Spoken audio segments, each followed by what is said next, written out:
तो दोस्तों जिस बात का डर था अब वो ही यूक्रेन में होना शुरू हो गया है। तो दोस्तों आज सुबह ही करीब 6 बजे रशिया की तरफ से यूक्रेन पर हमला बोल दिया गया है और इस हमले के चलते रशिया की तरफ से यूक्रेन के 12 शहरों को निशाना बनाया गया है और रशिया की तरफ से इन 12 के 12 शहरों पर बैलिस्टिक मिसाइल और क्रूज मिसाइल से हमला किया गया है।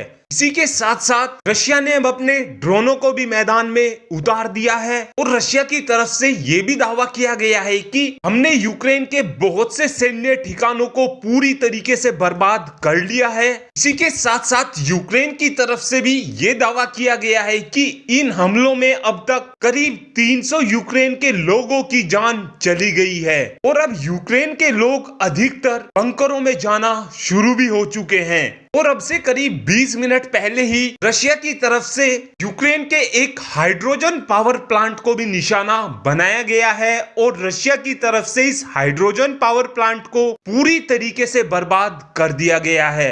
और इस बात को लेकर अब यूक्रेन के राष्ट्रपति यानी कि व्लादिमीर जेलेंस्की की तरफ से अमेरिका और ब्रिटेन के राष्ट्रपति से बात की गई है। साथ साथ व्लादिमीर जेलेंस्की की तरफ से बिल्कुल साफ कर दिया गया है कि हम रशिया के इन हमलों का मुंह तोड़ जवाब देंगे। तो दोस्तों दोनों ही देशों की तरफ से हमले को पूरी तरीके से मंजूरी दे दी गई है। इसी के साथ साथ यूक्रेन की तरफ से एक बहुत बड़ा ये कदम उठाया गया है कि यूक्रेन ने अपने पोर्ट ऑफ ओडिशा को भी पूरी तरीके से बंद कर दिया है। ऐसा इसलिए दोस्तों क्योंकि यूक्रेन को इस बात का खतरा हो रहा है कि रशिया के मरीन कमांडो ब्लैक सी के थ्रू पोर्ट ऑफ ओडिशा में घुसेंगे और उसके बाद यूक्रेन पर धावा बोल देंगे। इसी बात को देखते हुए यूक्रेन की तरफ से पोर्ट ऑफ ओडिशा को पूरी तरीके से बंद कर दिया गया है। और अब व्लादिमीर पुतिन की तरफ से अपने देश को संबोधन करते हुए यूक्रेन को ये चेतावनी दी गई है कि यूक्रेन जल्द से जल्द सरेंडर कर दे।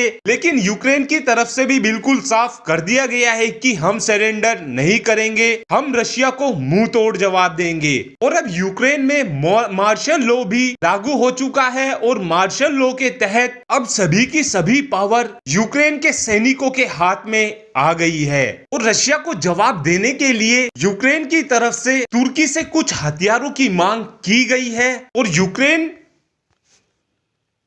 अब यूक्रेन की तरफ से अपने फाइटर जेटों को भी पूरी तरीके से एक्टिवेट कर दिया गया है। और अब यूक्रेन के ये फाइटर जेट रूस के फाइटर जेट को निशाना बनाने में लगे हुए हैं। लेकिन दूसरी तरफ अमेरिका और यूरोप के देशों की तरफ से बिल्कुल साफ कर दिया गया है कि रशिया के ऊपर अब ऐसे आर्थिक प्रतिबंध लगेंगे जिसकी वजह से रशिया की कमर पूरी तरीके से तोड़कर रख दी जाएगी। और दोस्तों इस मामले पे मैं पूरी तरीके से नजर बनाए हुए हूँ। जैसे ही कोई नया अपडेट निकल कर आएगा तो मैं आपको वीडियो बनाकर जरूर बता दूंगा। Thanks for watching this video.